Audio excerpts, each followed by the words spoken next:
Relax, just take a moment, a slow breath in, and a soft breath out. Letting your shoulders sink just a little deeper, letting the muscles around your eyes soften. Allowing your whole body to settle exactly where it wants to be. Feel the air around you. Gentle and warm, or cool and refreshing, whatever is most comfortable for you. Wrapping you in a soft, quiet calm.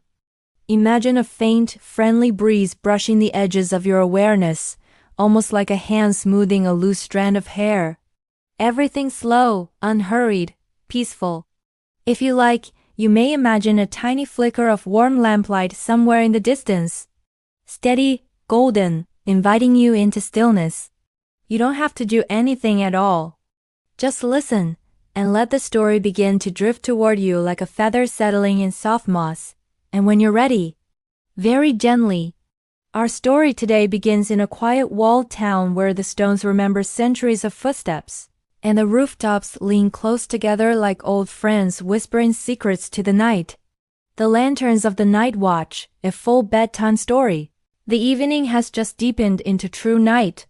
The sky, a velvety sweep of indigo, looks as though someone brushed it with the softest wool.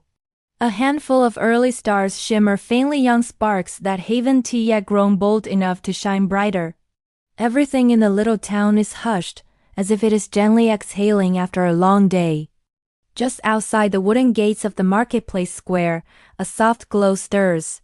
It is not the harsh brightness of torches, nor the fierce flicker of fire, but the warm, buttery gleam of horn lanterns, a medieval innovation made from thin, carefully scraped slices of animal horn, polished until only soft light can pass through their creamy, translucent walls. The lanterns of the night watch. They hum almost imperceptibly as they warm in the night air, a gentle, cozy sound, a kind of low purr woven from heat and breath and old craftsmanship. And from the shadows, the watchmen emerge. Their steps are unhurried. Their cloaks, long and heavy, sway softly around their legs. With each footfall, you might imagine the faintest brushing sound, boots meeting old cobblestones, little echoes bouncing down quiet streets where families have long since gone to bed. The leader of tonight's watch is a man named Aldrich. He moves with the steady patience of someone who knows every stone, every gate latch, every drifting scent of the town at night. His lantern hangs from a hand-wrought iron loop, and a faint golden glow spills across the cobbles like warm honey. Aldrich lifts his chin toward the breeze. A soft rustling passes through a line of linden trees just inside the courtyard, their leaves shaking out tiny whispers, the kind that make you think of lullabies or pages turning in a book you almost remember from childhood. He speaks in a voice meant not to wake anyone, but to guide the other watchmen and perhaps, if you like, to guide you into a feeling of deep, peaceful attentiveness. Breathe in the quiet, he murmurs, and let the calm show you the way. The others nod. They know this ritual well. It's tradition one as old as the lanterns themselves. They begin their slow patrol through the town's winding lanes. You can follow them if you like, walking silently beside them, hands tucked comfortably at your sides, feeling the lantern light pull gently around your feet as you go. The horn panels glow with a soft translucence, each one smoothed by patient craft. Medieval artisans would shave and polish the horn for days, revealing a warm, milky texture that turned every flame into a gentle bloom of candlelight. It isn't bright enough to startle, just enough to guide those who wander. As the watch moves, Aldrich speaks again, his voice so soft you may feel it more than hear it. There was a time, he says, when these lanterns were carried by travelers who feared the long roads after dusk. Back then, people believed a quiet flame could carry a blessing of safe passage. He smiles faintly. And perhaps it still can. The watchmen spread out a little, forming a loose, easy line across the street. Their lanterns hum, blending with the faint rustle of ivy creeping along the walls. Somewhere far off, a hearth crackles lazily inside a cottage, the soft pop of settling logs reaching the night like small, sleepy sighs. A cat, soft-furred and curious, slips across the path ahead. She pauses, blinks slowly at the lantern light, and then continues on her way with the dignified calm only cats seem to possess. Aldrich chuckles under his breath. Even she knows the hour is gentle. The watch continues toward the old stone archway that marks the northern quarter. Here the cobbles are older, their surfaces worn almost smooth by generations of footsteps. When you walk over them, it feels like gliding, as though the stones themselves want to help you drift peacefully forward. The lantern light dances softly over carved lintels above doorways, little symbols and patterns that families once used to mark their homes in times long before addresses. Some are shapes of leaves, some are spirals. One is a tiny etched star, the grooves filled long ago with powdered chalk that still clings to the stone in faint traces. You might imagine running your fingertips over the carvings, feeling the coolness of the stone, the shallow dips and curves, each one worn smooth by rain and time. Aldrich pauses beneath the archway. He lifts the lantern a little higher, and its golden glow spreads upward, illuminating the vaulted curve. People used to believe arches like this held the breath of the town, he says softly. That if you stood beneath one, you could feel its heartbeat in a night wind. He closes his eyes. You might do the same if you wish. And then, as if in answer, a breeze flows gently beneath the arch, carrying the faint scent of dew on stone, and the distant sweetness of a baker's cooling loaves. The air wraps around you, cool and soothing, like a soft exhale from the world itself. When the group moves on, the lanterns swing very slightly, casting slow, dreamy arcs of light on the walls. Their hum deepens just a little, as though they're singing a low, comforting note to guide the town through its sleep. Aldrich begins one of his quiet, tale-y stories the night watch has always told to keep their steps steady and their hearts calm during the long hours. Long ago, he whispers, before any of us walked these streets, the watch carried bells instead of lanterns, small ones. Barely louder than a breath, his voice softens even further. They would ring them only once each hour, so softly that only the spirits of the night could hear. And the belief was that the bell's sigh kept wandering dreams from getting lost. He smiles at the memory of the old tale. Whether it was true or not, well, the dreams found their way, didn't they? Around you, the town feels wrapped in a velvety stillness, not empty, but full of gentle sleeping life. Windows glow faintly behind shutters. A soft creak of timber shifts in the night breeze.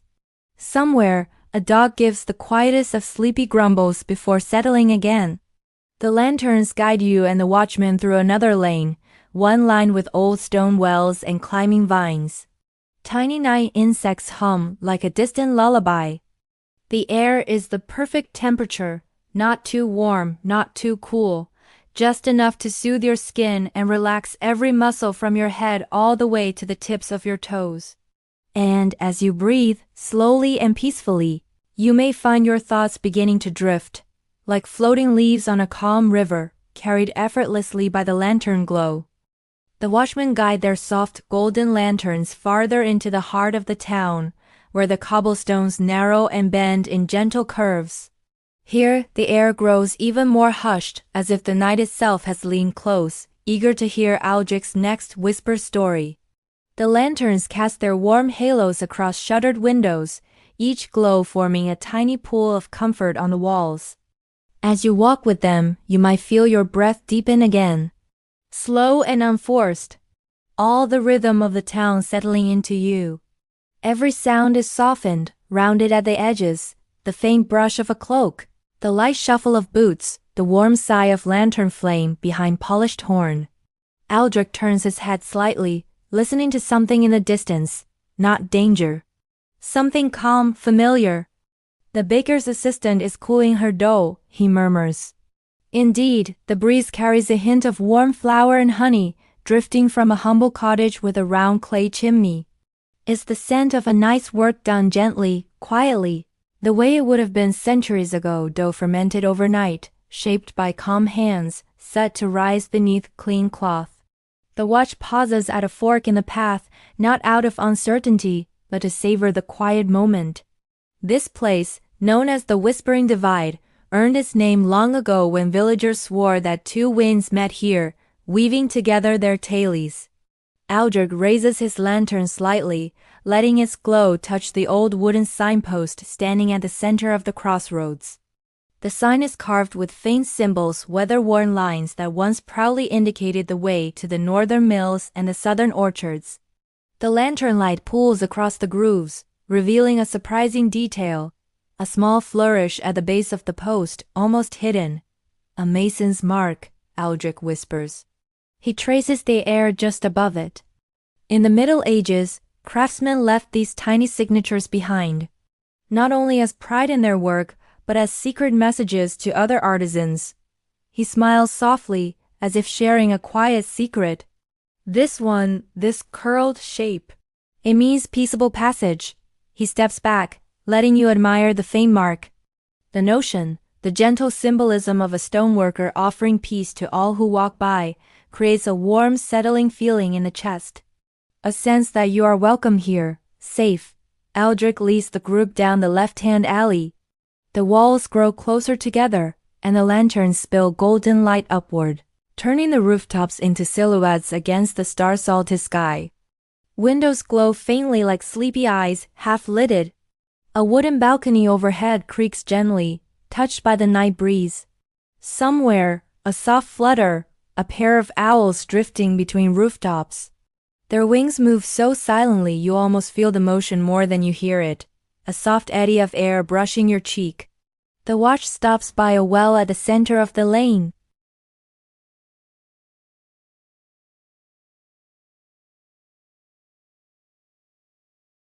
Aldrich leans over the edge, not to draw water but to listen. "The water speaks differently at night," he murmurs. "And when you listen with him, you might hear it too, the gentle echo of droplets deep below. A soft rhythm, slow and steady, like a heartbeat from the very belly of the earth." He turns toward you. "You know," he says softly, "medieval towns believed that wells were a place where dreams gathered. That each reflected star upon the surface carried a wish made during the day." He dips his lantern toward the well's edge. The horn glow reflects faintly in the darkness, and a soft shimmering warms the stones. Standing there, breathing in the cool night air, you may feel a small sense of wonder. Like the world has paused just long enough for you to rest your thoughts gently on its surface. The lantern glow pulses quietly, almost like it's breathing with you. The watch resumes walking, returning to their unhurried pace. You follow along as the lane widens, revealing a quiet courtyard bordered by old timber-framed homes. The beams, dark with age, form simple yet elegant patterns, crisscross lines, diamonds, curves. Lantern light washes over them in warm amber hues, bringing out rich tones in the wood-deep russet, velvety brown, hints of gold. A small fountain sits at the courtyard's center. Its water murmurs gently, flowing over smooth river stones. The sound is effortlessly soothing, like someone speaking in a soft whisper just beyond the threshold of sleep. You can imagine dipping your fingers into the water, cool and silky, perfectly refreshing. Aldrich steps beside the fountain.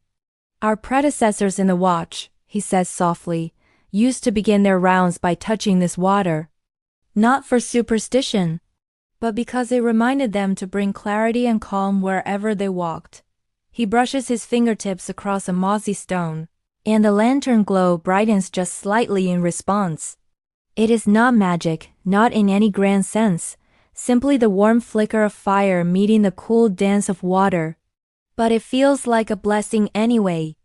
Your steps slow, matching the steady meditative rhythm of the watch. Each movement feels softer than the last. Every breath settles more deeply in your belly, your shoulders loosen. Your jaw releases, your mind drifts. The watch moves onward to a small arched bridge that curves gently over a trickling stream. The planks beneath your feet feel sturdy, worn to smoothness by centuries of crossings. The lanterns cast long, slow reflections across the water-golden streaks that ripple softly in the current. Aldrich stops at the center of the bridge, resting one hand on the railing. The wood is cool beneath his palm. He looks out across the town, lantern held just slightly forward. When I was young, he whispers, my grandmother told me that the lanterns of the watch were not only guardians of the streets, but guardians of sleep, that their light was gentle enough to soothe wandering spirits and guide restless thoughts back home. He takes a slow breath, the kind of breath that makes you want to breathe deeply too. And he lets it out with a soft hum, almost in harmony with the lantern's quiet purring glow. One of the younger watchmen, a gentle-eyed woman named Leora, steps beside him. Her lantern is shaped slightly differently, its horn panels more rounded, glowing with an almost pearl-like sheen. She gives a small, reassuring smile, her voice hushed and melodic. My mother said the lanterns hum louder when good dreams are near, she murmurs. She tilts her lantern, and sure enough, the faint hum grows just a touch warmer, not louder, just cozier. Like a soft blanket being drawn up around your shoulders. The group remains on the bridge for several long, easy breaths. The night breeze brushes gently past, carrying hints of water, cool stone, and distant lavender growing in a monastery garden. The scent is delicate, sleepy, calming. Aldrich closes his eyes for a moment. Then he nods, slow and peaceful. It's a good night, he says softly. A night meant for rest. You stand with them, wrapped in the warm drift of lantern light and the gentle hush of the water below, feeling the world settle into a deep, contented stillness. Aldrich lifts his lantern and turns toward the far side of the bridge. The watch's slow procession resumes, their shadows long and gentle in the moonlight.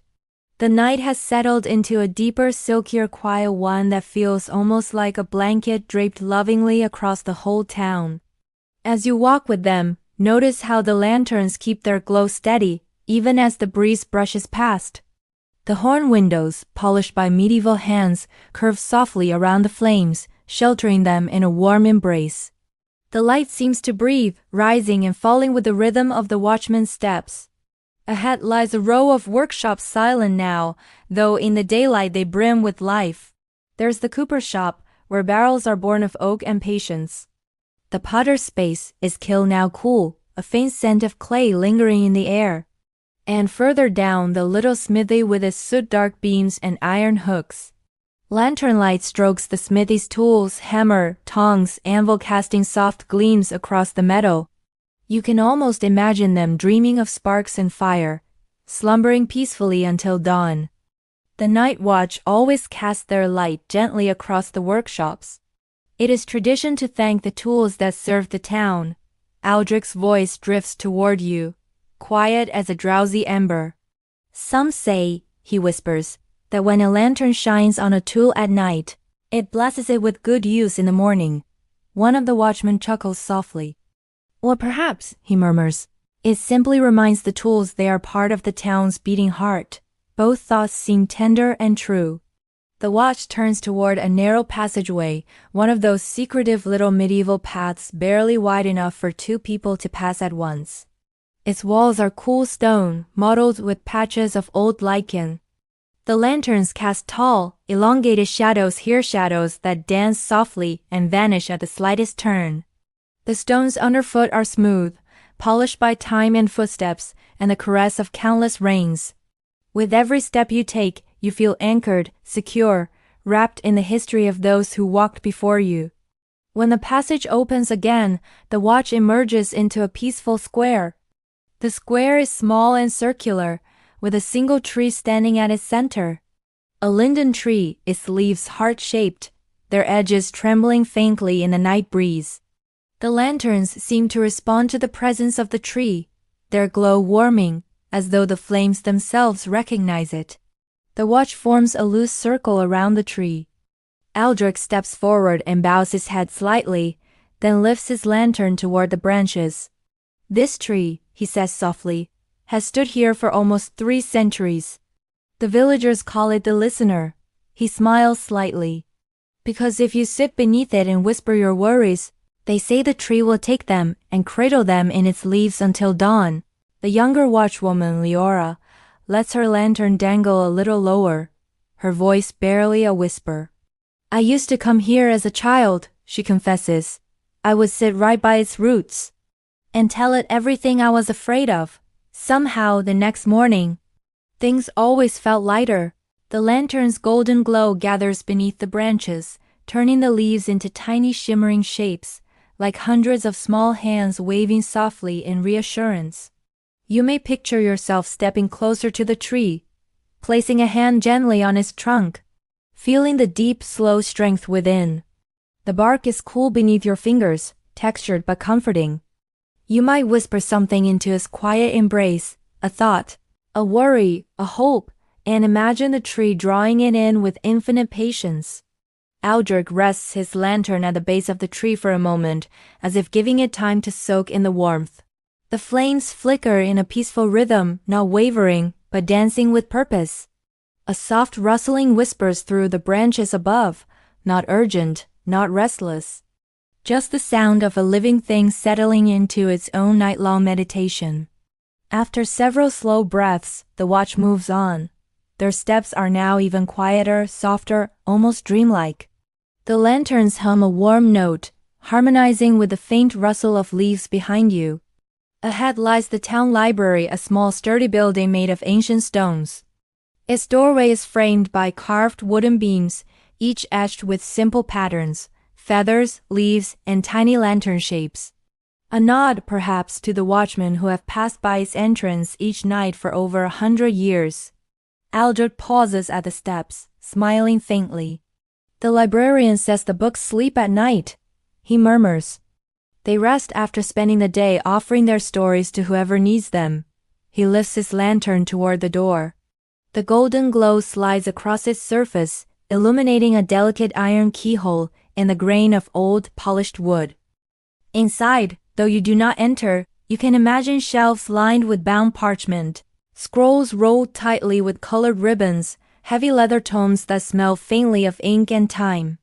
And the stillness, the deep, almost sacred stillness, like the very essence of quiet breathing. The watch continues past the library and into the scholars' row, where tutors, scribes, and thinkers traditionally lived. Even now, a faint aroma of ink lingers in the air, sharp yet comforting. Aldrich lifts his lantern to a window where a parchment hangs, sealed with wax. "It's a lesson draft," he whispers. "And the wax seal, see the imprint." Leora leans closer. "A feather," she observes. "An old symbol for safe learning." The lantern light glows warmly on the wax, turning its surface into a tiny pool of molten gold. A few steps more, and the row opens onto another small courtyard, this one with a low stone bench at its center. The bench is smooth, shaped perfectly for quiet sitting. The watch often rests here, if only for a moment. Aldrich gestures softly for everyone to pause. "We'll take a breath," he whispers. You settle beside them, letting the night air surround you. The lantern's hum deepens again, blending with the faint chirp of distant crickets. The sky above is studded with more stars, now slowly brightening pinpricks of silver, each one shimmering like a lantern of its own. Aldrich closes his eyes and speaks with a steady, calming cadence. In old times, the night watch was not only a guard for the body, but for the mind. We were told that wherever our lanterns shone, calm would follow, and wherever calm followed, dreams could wander safely. His words drift like warm air. You feel them wrap around your awareness, not heavy, not demanding, just resting beside you, easing your thoughts into softness. Leora adds in her gentle voice, "My grandmother said the lantern light carries whispers of every peaceful step we've taken, that each night adds a glow to its memory. Around you, the lantern's glow indeed seems richer, fuller, as though they remember every calm moment and every quiet blessing. The night deepens further, but instead of darkening, everything feels more luminous. The lanterns warm the cobblestones beneath your feet. The breeze softens, brushing across your face like a cool hand offering comfort. Your breath grows slow, easy, rhythmic, as the watch rises once more to continue their gentle circuit of the town. You stand with them, feeling perfectly safe, perfectly unhurried, perfectly wrapped in the quiet glow of medieval lantern light. The watch begins moving once more, their lanterns drifting like gentle fireflies across the stones. You follow them down a winding street where flowering vines cascade from window boxes, petals soft and pale in the moonlight, nodding slightly with each tender breeze. The lanterns illuminate their colors in muted tones. Linen white, dusty rose, the faintest lavender. Each petal seems coated in sleepy dew, tiny drops that glisten like stars caught in miniature. When the breeze stirs them, they shimmer softly, as if sighing with relief at being left undisturbed for the night. Aldrich slows his steps, turning toward the vines. In the old days, he whispers, villagers believed that flowers blooming at night had dreams of their own. They opened to share those dreams with a lantern light. Gentle dreams only found in the quietest hours. He passes a lantern close to the blossoms, and the warm buttery glow rests on their delicate surfaces. The petals seem to cradle the light, holding it tenderly, reflecting it back in a faint, pearly glow. Leora reaches out, letting her fingers hover near a dangling bloom. We grew these behind my childhood home, she says softly. They always smelled sweetest after the world fell quiet. She draws in a slow breath, letting the scent settle into her senses, and perhaps into yours too. It is faint, almost vanishing. But with lantern light guiding it, you catch hints of herbal sweetness, something clean and soft, like linen left to dry under a spring sun. The street curves gently to the right, leading toward the town's small gathering hall. The building is simple but dignified, plastered walls, sturdy beams, a roof gently sloping like a protective hand over the structure. At its entrance hangs a wooden ornament, a carved symbol of unity, worn by weather but still recognizable. The watch pauses here, as tradition requires. Aldrich raises his lantern and lets its light caress the old sign. Every night, he murmurs, we offer a moment of light to the hall, to thank it for holding our voices, our celebrations, our stories. Leora adds, and our quiet moments too. The lanterns hum a low velvety note. And the hall, though silent, seems to accept the gesture with ancient patience. The watch moves on to a gentle incline that leads toward the higher quarter of the town. The elevation is small, but it brings with it a softly shifting breeze, cooler, carrying with it a faint hint of pine from the forest beyond the walls. A few stray needles crunch beneath Aldrich's boots. The sound is barely there, but soothing in its own right, like the whisper of nature's slow heartbeat. Listen, Aldrich says quietly. Can you hear how the night settles differently here? You pause with them for a moment. The silence in the upper quarter is heavier, but not oppressive. It has depth, like velvet drawn across the sky.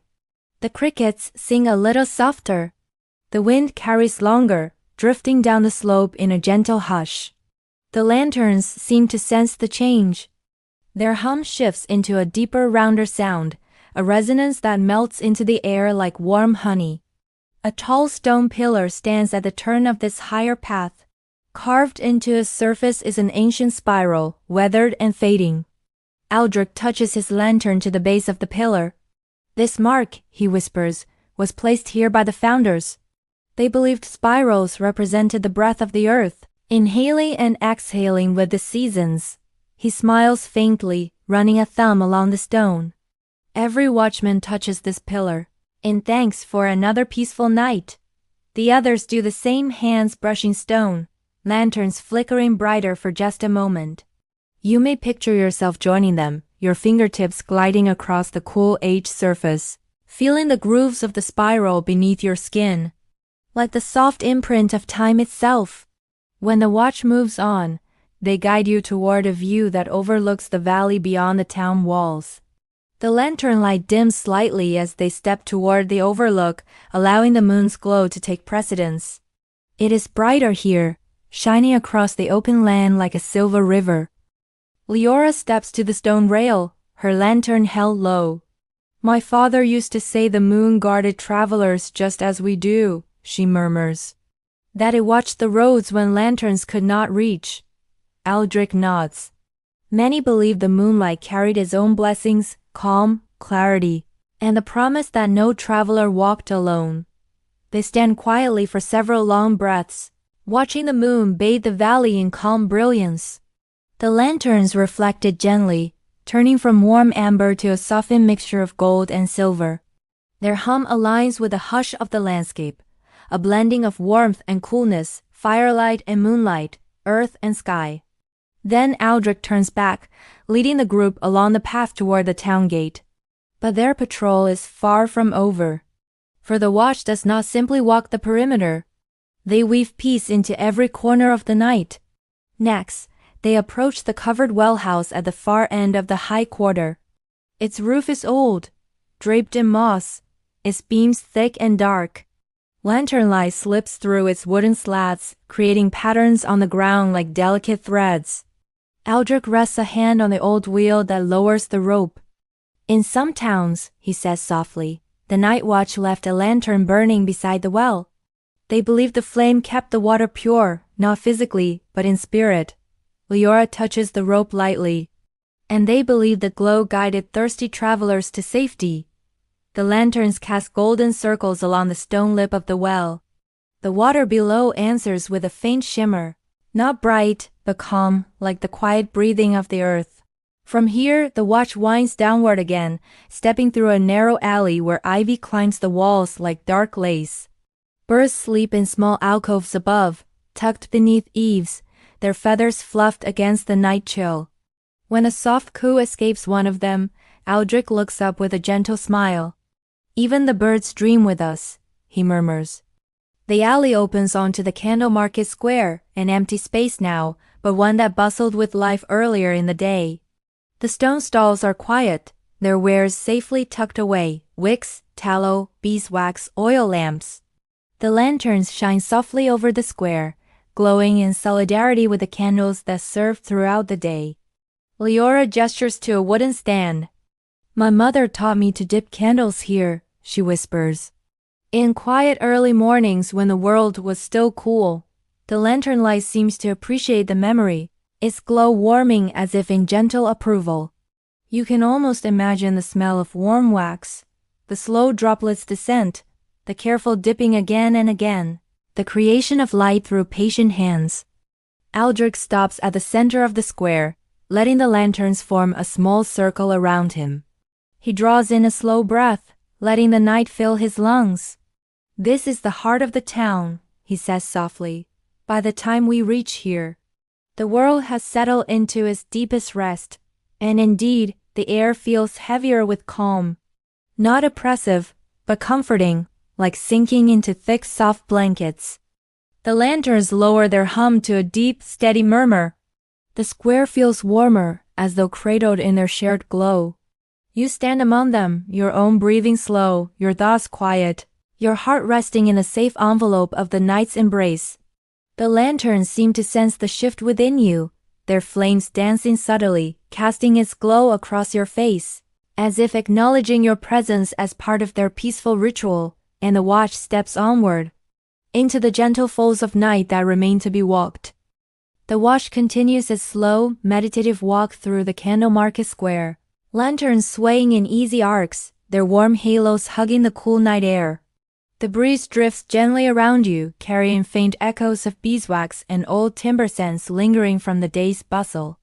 As your footsteps fall into rhythm with the watch, your mind softens even further, as though each lantern heartbeat dissolves another layer of wakefulness. Aldrich leads the procession toward a quiet row of houses on the west side of the square. Their shutters are closed, their chimneys faintly steaming from hearths that burn low embers through the night. Lantern light brushes over the wooden frames, turning them a mellow gold. The warmth of it feels like the glow of a fire's last coals, breathing soft reassurance into the darkness. Leora pauses beside a doorway adorned with faded blue paint and a tiny carved charm, two circles intertwined, the old symbol for harmony. The charm clinks softly in the breeze, creating a barely audible chime. I always thought these charms sounded like sleeping bells, she whispers. Aldrich nods. Families used to carve them for protection, but not from danger, necessarily from worry. They believed a calm mind invited peaceful dreams. The idea settles into your awareness like a feather drifting down. A small charm. A quiet bell. A tireless reminder to rest gently. The watch rounds the corner and enters Lanternmaker's Lane, one of the oldest streets in town. Here, lanterns were crafted for generations, horns scraped thin by patient hands, wooden frames smoothed with beeswax polish, tiny metal fittings forged by local smiths. Tonight the workshops are dark, but the memory of their craft lingers in the scent of warm oil and shaved wood. Aldrich holds his lantern up beside one of the shutters. See the marks there, you lean closer in your imagination. Carved near the hinges are tiny lines, 3 short strokes and a curve. That was the signature of Maran Helmwick, Aldrich murmurs. Most of the lanterns we carry were made by his family. Each maker's mark is a thank you, silent, but lasting. The lantern light grazes the marks as though greeting an old friend. A soft hush falls over the group as the lanterns hum in richer tones, responding to the presence of their birthplace. The air grows warmer, cozier, as if the street remembers the glow of thousands of lights carried through the years. Leora glances lovingly at her own lantern. He used to believe lanterns kept part of the maker's breath inside them, she says softly. A little warmth, a little intention, a little hope. Aldrich smiles. I think he may have been right. They continue down the lane until it opens onto one of the town's oldest features, the sunken stone garden. Though simple in daylight, at night it becomes something enchanting. Steps descend into a shallow hollow where small herbs grow in tidy clusters: chamomile, sage, woodruff, tiny creeping thyme. The lanterns cast gentle halos across the leaves, illuminating their quiet shimmer. The fragrance here is subtle but soothing, drifting upward as a soft herbal whisper.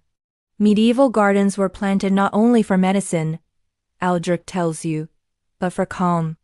Monks and healers believed scent could carry peace from the earth to the heart. He kneels near a patch of chamomile and lets his lantern hover above it. The flowers glow gently beneath the golden light, soft white petals, little round centers that seem to exhale warmth. Smell that? He murmurs. You imagine breathing in. And the sweetness, a faint apple-like aroma, curls around your senses, relaxing your chest and shoulders. Leora steps carefully along the garden's edge, her lantern catching the brushed silver leaves of sage. My grandmother used to dry these leaves above the hearth, she says. She said, the rising smoke carried tired thoughts up to the rafters and out through the chimney. Aldrich chuckles quietly. And did it work? Leora gives a small, dreamy smile. Most nights, after a few moments, the watch moves on, leaving the garden bathed in a tranquil patchwork of lantern light. A slow path leads them toward the outer wall, a sturdy presence of stone blocks stacked with patient skill centuries ago. The lantern's glow reveals patches of moss clinging to the mortar and delicate ferns sprouting from crevices. The wall seems almost alive, breathing peace into the night. Aldrich reaches the base of one tower and places a hand against the stone. This watchtower, he whispers, has seen generations of lantern bearers. He lifts the lantern, letting its light brush the old stones. It used to be said that lanterns left flickers of their glow within the walls. Tiny imprints of warmth. Leora leans close to the stone and closes her eyes. If you listen, she murmurs, you can almost hear them, like breaths caught in the rock. And as you pause with her, you feel it, not sound exactly, but a soft sense of memory. As though the walls themselves hold centuries of quiet nights, peaceful footsteps, and whisper stories. The watch begins ascending the tower's interior staircase. Their lanterns cast swirling patterns on the curved walls, light spirals that flicker and stretch, as though guiding you upward with each step. The wooden stairs creak softly, not in protest, but in greeting. At the top, a gentle wind greets you, carrying scents from both the forest and the town below. The lanterns glow brighter here, their light catching in the air like floating motes of gold. Aldrich steps to the parapet and looks out across the rooftops. From up here, the town looks like a bedtime tale come to life, warm dots of window lights scattered among shadows, chimneys resting, streets winding like ribbons, every corner tucked into calm. This is my favorite place, Aldrich confesses, his voice barely audible. It reminds me how small our worries become when we rise above them. Leora stands beside him, lantern pressed against her chest. When I was a girl, she says, I pretended I could see dreams drifting over the rooftops. Little soft wisps traveling from one home to the next. A moment passes, long and quiet. The lanterns hum gently. The air wraps around you like cool silk. Aldrich turns to the group. We light the tower each night, he whispers. So even if someone wakes in the dark, they see the glow and know the town is washed over. He hangs his lantern on a forged iron hook set into the stone. The flame burns steadily, warm, soothing, unwavering. One by one, the others do the same. A soft ring of lanterns now circles the tower's crest, casting a gentle aureole of gold across the stones. The town, wrapped in the safety of this glow, seems to settle even deeper into rest. After several slow breaths, Aldrich retrieves his lantern, and the watch descends again, footsteps soft, heart steady. At the bottom, the night feels even calmer, as though the lantern ritual has soothed the very air. The watch continues their route, moving into the weaver's quarter. Empty looms rest behind shuttered windows, and stray threads of wool cling to ledges and doorframes like little whispers of cloth. The lanterns illuminate their fibers, turning them into soft strands of gold. This quarter always felt cozy to me, Leora murmurs. A place where threat meets story. Aldrich nods. And story meets sleep. The lanterns hum in agreement.